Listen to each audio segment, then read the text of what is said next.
Welcome back to the Doghouse. It is a special night here at John Jay College for Criminal Justice as Essien Epps, just 4 points away from breaking Greg Andrews' program record, 1,565 points.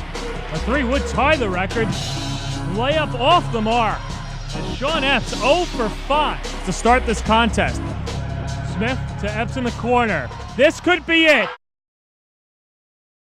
It had been a long time coming for Essien Epps, a journey that spans across 4 years about a player that wasn't sought out in high school and etched his name in the record books to become the greatest scorer in program history. However, it almost didn't happen. As a senior at Bloomfield High School, Epps initially decided to head to Massachusetts and play at Nichols College, but that changed after a phone call. When high schools have their college day or like their signing day, that was actually my school that I was going to go to. I was kind of set on going to Nichols College. And then out of nowhere, I started to be in contact with Coach Highland, and that was really how I got into coming to John Jay. I had saw him the summer after I got the job here, out at Hoop Group. We reached out, really didn't get much feedback, and then it went from there to kind of disappeared. That was into like October, and then around like January his AAU coach reached back out, Ozzie, and then we started a conversation from there, and they came and visited pretty late, like March or so. I don't think it was anything that he said. It was the job fair that I went to that he recommended me going to. It was forensic accounting, which is what I was trying to major in at the time, and no other school had that major except for John Jay. It didn't take Epps long to make an impact. In his first game at Shenandoah, he dropped 30 points and averaged 18 points a game as a freshman en route to securing the CUNYAC Rookie of the Year award. There would be 2 more All-Star appearances before becoming the 12th player in program history to eclipse the 1,000-point mark. Really had some conversations with Ryan over the course of his first 2 years here at John Jay. Ryan and my friendship kind of took off when him and I both got head coaching jobs around the same time, and we both took over similar situations. So he would always talk about this guy that was putting up some good numbers, but on teams that really weren't winning. And he always talked about trying to surround him with more talent, and the better talent around Essien, the better he would end up playing. And to work with E the last couple of years and see exactly what Ryan was talking about in Essien's first 2 years, Ryan was right on the money with that. So coming into this season, the last accomplishment for Epps was to pass Greg Andrew and become the all-time leading scorer in John Jay history. And that led to a January 23rd contest against Brooklyn College at the Doghouse. Really, E and I hadn't spoken much about it until 3 or 4 hours before the Brooklyn game. We sat on the bench and talked about just how hard he's worked to get here and how he deserves the title and the accomplishment that comes with it, and how his teammates have helped him so much along the way, and how his buy-in and his work ethic from freshman to sophomore year and sophomore to junior year, and then last year to this year, how that really has shown in his game and his progression. And I mean, you don't score 1,565 points without hard work and perseverance and fighting through. And he's gone into every game of his college career as the #1 guy on the scouting report, and he still got to that record. So it's a tribute to him, it's a tribute to his teammates, it's a tribute to the people that are in his corner and helping him get to that level. You can't do that by yourself. It was just a humbling, just one of those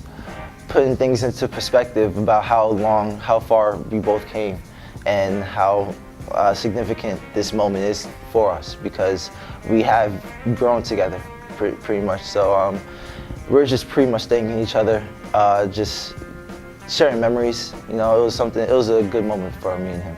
It was funny because, he had no clue really. He genuinely had no clue. He's very humble in that sense. He didn't really have a clue of where he was at until we were like, oh, you're 20 points away. Oh, you're 50 points away. You could get it tonight. We'll feed you the rock. You know what I'm saying? Get 50 tonight, and we'll just call it, and then that's it. You get the record. So that's pretty much what it was. It was funny for us. It was fun for us to see someone that we play with. He's our boy. We played with him for 4 years now. So it was cool to be a part of that. And then for years down the road, be still able to say that he accomplished what he did, and we were a part of it. Not trying to think about it at all, and it's crazy because my teammates are the main ones who are rooting me on, saying, hey, you got 24 points left, you have 20 points left. Like, they're the ones that are keeping more track of it than I am. So I think that was pretty cool, but I wasn't really trying to think of it because I wasn't gonna try to be selfish and try to get my points. Just 4 points away from breaking the record, it seemed like a formality that Epps would pass Andrew right away. However, it wouldn't be easy. Yeah, I definitely was. I was definitely, like, I saw all my family there, my high school coach, my AAU coach, and it kind of put something in me like, all right, I need to get these points so then they could relax a little bit and not worry about me not making it or anything like that. So I should have just let it come to me instead of trying to press it a little bit. After missing his first 5 field goals, there was an opening for Epps. Brooklyn's Alpha Ba was called for a technical foul and Epps went to the line to shoot the free throw. Once I saw it go in, I was like, okay, all right, I can relax a little bit now. I know the ball's gonna go in, I just gotta get a flow for it, and that's what happened. Then it happened. Smith to Epps in the corner. This could be it. It is! Sean Epps, the all-time scoring leader in John Jay's history.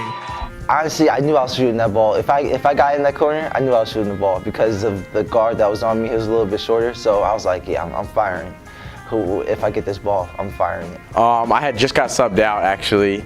O'Neal came in, and I remember I'm watching. I see him catch it in the corner. He hesitated for a second, didn't pull it right. I'm like, oh, I should have shot that. Then shoots it, and I was like, oh, it's going in. I could just see it, and I've never seen him celebrate for like a made shot ever, really, even like game winners and stuff.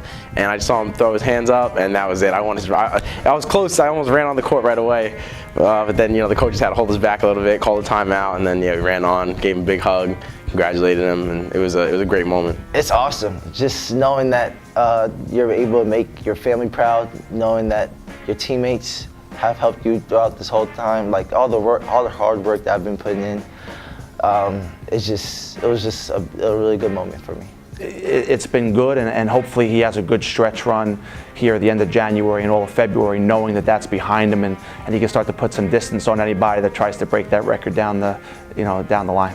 He's somebody that every person who has any interest in our basketball program, whether it be a friend of one of the guys on our team or a family member, one of the guys on our team or coaching staff or professor around the school or student or somebody who just looks at our social media, that they know who Essien is. They will encapsulate this time period of John Jay basketball with Essien's name at the headline of it. With 3 weeks remaining in the regular season, Epps has an opportunity to finish in the top 10 of all scorers in CUNYAC history. However, there's another piece of hardware he's got his eyes on. Over and over and over and over again. It's something that I know is going to be, as I've never won a championship with a team, like a high school team, I never won a championship, so for this to happen, if it were to happen, it would be one of the best things.